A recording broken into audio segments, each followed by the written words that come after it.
What is self-love and how do you truly love yourself?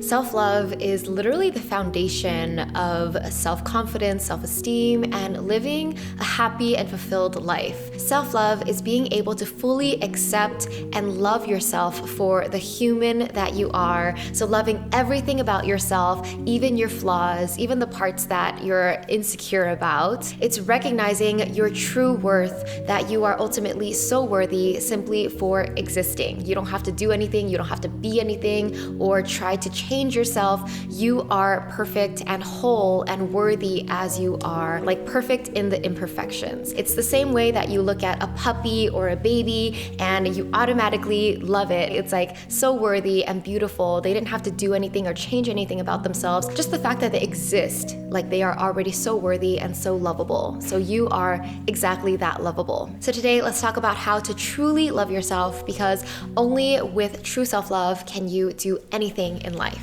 Without self-love, you're not gonna get very far. You're gonna hold yourself back, lack of self-confidence and self-belief. So only when you truly love yourself can you go forth and be confident doing whatever you want with your life, taking it wherever you want. Before we begin, a quick break for today's video sponsor, BetterHelp. If you want more support in your self-love, self-worth journey, consider trying therapy. Therapy has helped me heal from burnout and anxiety and release the parts of me that feel like I'm not enough. And I can say that I'm in a much better place now than I was a couple years ago. BetterHelp's mission is to make therapy more affordable and accessible. They connect you with a licensed therapist who is trained to listen and give you helpful, unbiased advice. With BetterHelp, you can have your therapy sessions as a phone call, video chat, or even via messaging.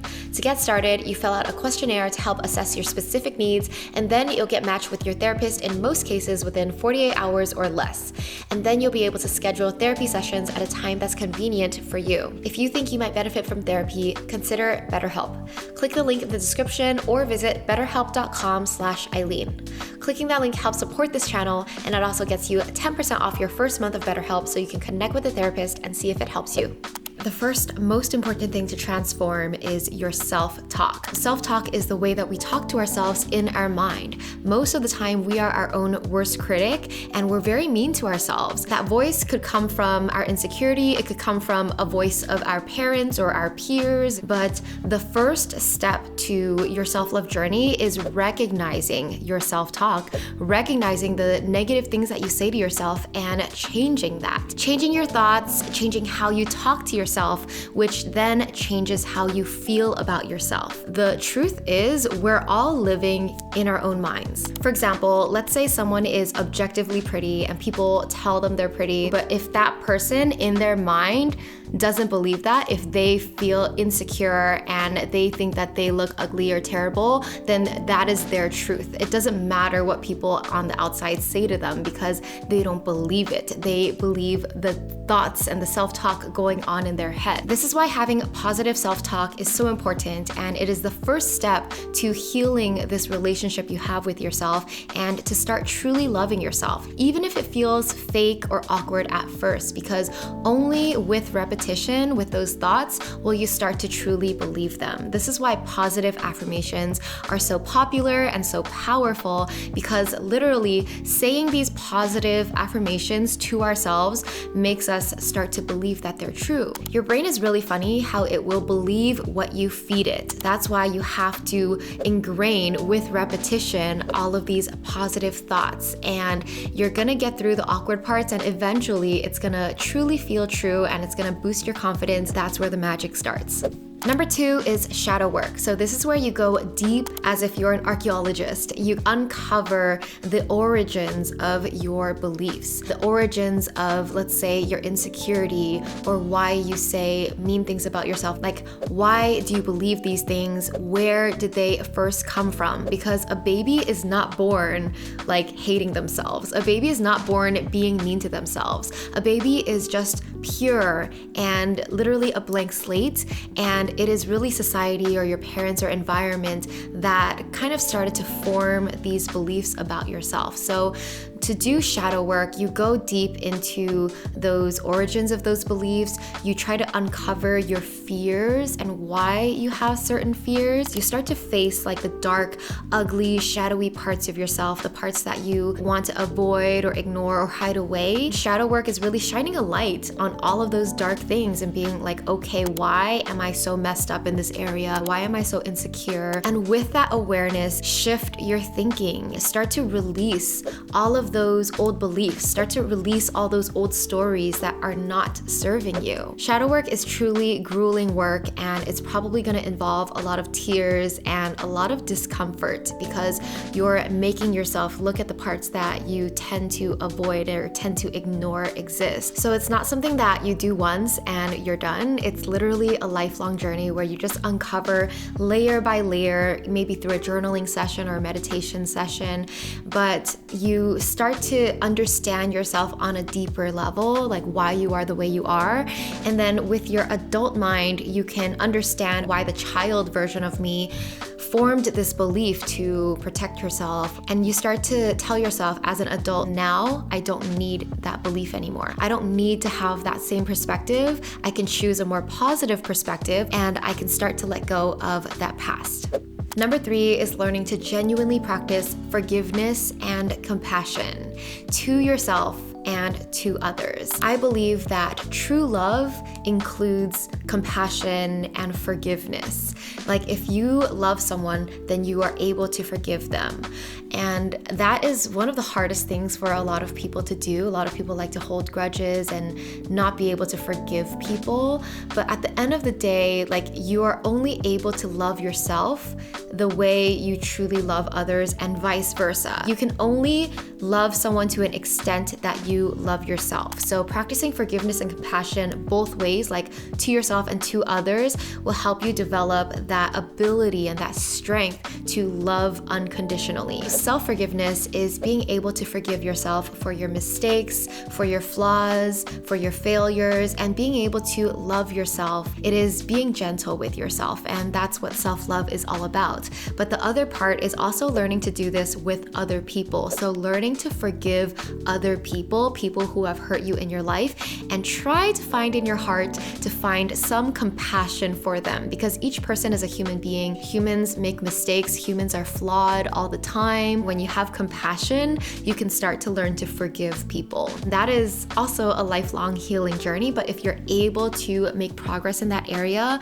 then you're able to love yourself so much more. Honestly, you're gonna have so much more inner peace once you learn to forgive others. You don't want to hold that burden in your heart for the rest of your life. It is actually hurting you. Not being able to forgive someone is like drinking poison and hurting yourself and expecting them to be hurt, expecting them to feel pain. But the truth is, like, they are detached from this. Whether they feel guilty or not, that's on them. But what you're doing to yourself is you're hurting yourself. The longer you refuse to forgive them, the longer you hold on to that grudge. Why would you stay suffering when you can just simply have it in your heart to let it go and finally feel at peace?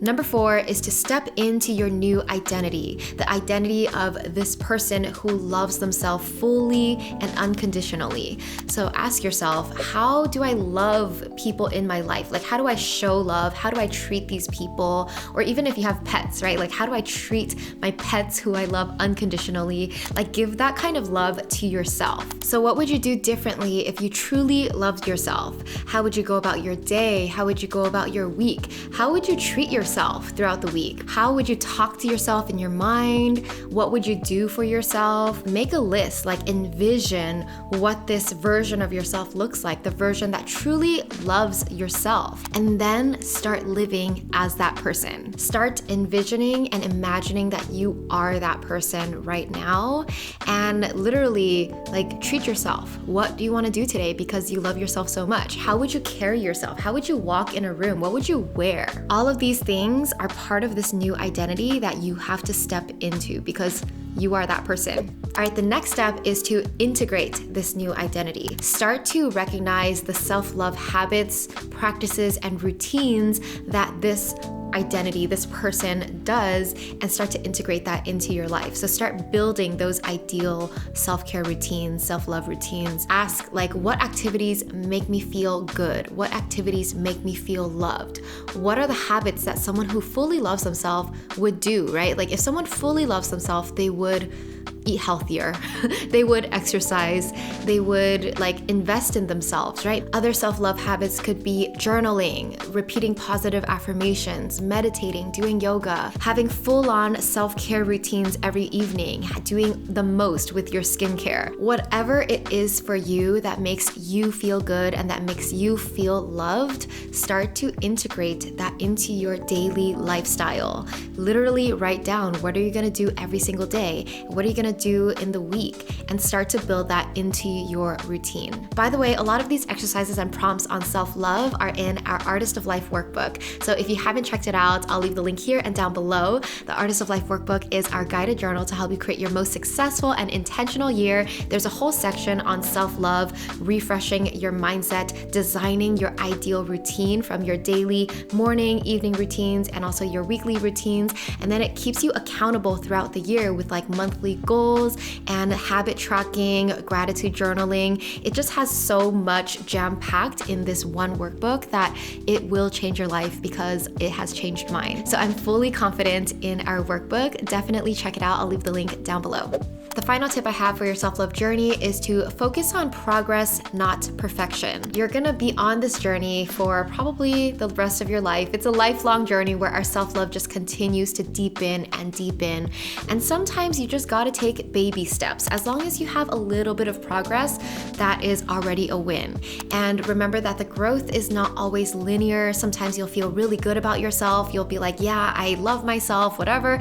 And then you might backtrack. You have your ups and downs, and that's totally okay because it's all part of the journey. What matters is that you know what the goal is. You know the goal is to have that unconditional, powerful love for yourself where you are literally invincible. Nothing can touch you. Celebrate your progress along the way. Maybe this year you love yourself so much more than you did last year. Celebrate all those little wins. Celebrate your confidence building little by little, and you'll definitely get to where you want to be. All right, now let me know down below from 1 to 10, how far along do you feel like in your self-love journey? 1 being the worst, you hate yourself, you're in the dumps, and then 10 being you're gloriously loving yourself and shining super bright. Let me know where you are from 1 to 10. I feel like I've been at like an 8.5. Like I've been very feeling good about myself. There's always room to grow, of course. So I'll put myself there, but comment down below where you feel like you are in that range from 1 to 10. All right, that's it for today. Sending you so much love, and don't forget to check out our new Artist of Life workbook to help you plan your 2024.